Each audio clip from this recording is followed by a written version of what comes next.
북한이 어제 서해 위성 발사장에서 중대한 실험을 했다고 밝힌 데 이어서 도널드 트럼프 미국 대통령이 북한이 적대적 행동을 하면 모든 것을 잃게 될 것이다, 이렇게 얘기했습니다. 트럼프 대통령 발언은 북한에 대한 강력 경고라는 해석이 나오면서 김정은 위원장이 설정한 연말 시한을 앞두고 북한과 미국 간 긴장감이 좀 고조되고 있는데요. 왕선택 통일외교 전문기자 연결해서 북미 관계 상황 자세히 짚어보겠습니다. 자, 왕선택 기자. 네, 왕선택입니다. 예.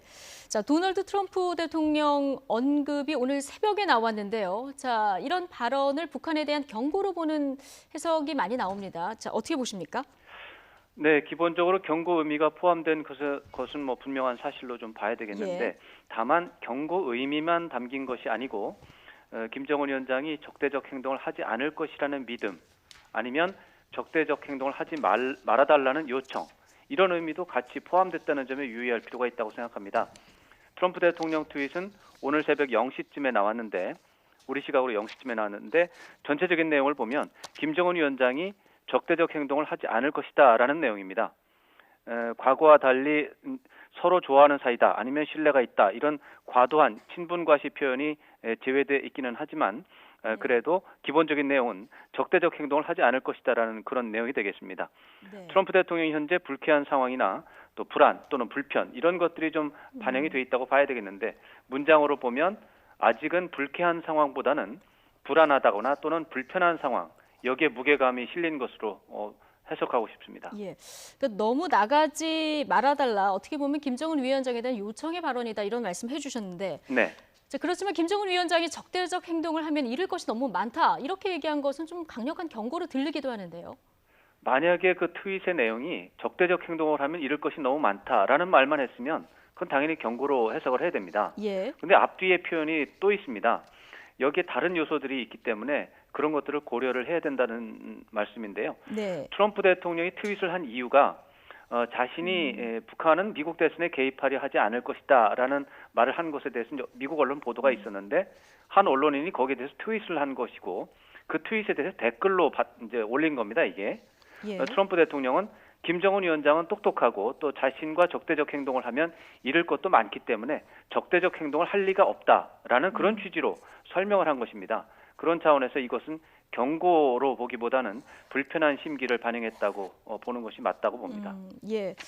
지금 북한과 미국이 김정은 위원장이 설정한 시한지 연말인데요. 이 앞두고 지금 말이 아니라 행동으로 옮겨질까 긴장도 좀 고조되는 것처럼 보이긴 하는데. 네. 자, 이게 왕선택 기자 분석을 들어보면은 어떻게 보면 협상력을 높이기 위한 신경전의 성격이 좀 크다, 이렇게 보면 되는 겁니까?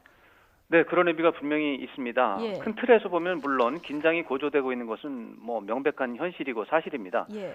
그런데 긴장감이 조성이 되는 양상이라든가 그 긴장감의 크기라든가 이런 거에 대해서는 지금 과장된 해석이 많습니다. 이런 것들은 문제가 좀 있다고 봅니다. 예. 현재 긴장감이라고 하는 것은 북한 쪽에서 정밀하게 계산한 외교 전략 또 전술에 의해서 진행이 되고 있는 겁니다. 그런데 미국은 그렇지 않습니다.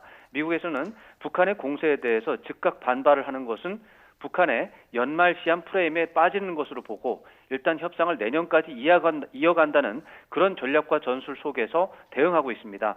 의연하고 침착하게 대응하는 상황이거든요. 예. 북한과 미국이 협상 시한을 놓고 신경전을 벌이고 있다, 또 장외 협상을 벌이고 있다, 이런 것은 동의할 수가 있겠습니다만, 예. 그리고 또 북한도 역시 긴장감을 유발하는 것은 사실인데 고강도가 아닙니다. 중강도나 저강도라고 봐야 되겠습니다. 그렇기 때문에 북한의 이런 전략에 대해서 과도하게 반응하는 것은 결국 북한의 프레임에 말려드는 것이라고 볼 수밖에 없습니다. 예. 자, 북한은 어제 서해 위성 발사장에서 중대한 시험을 했다, 이렇게 발표도 했고요. 최근 박정천 총참모장 그리고 최선희 외무성 제1부상 트럼프 대통령을 비난하는 성명도 발표하지 않았습니까?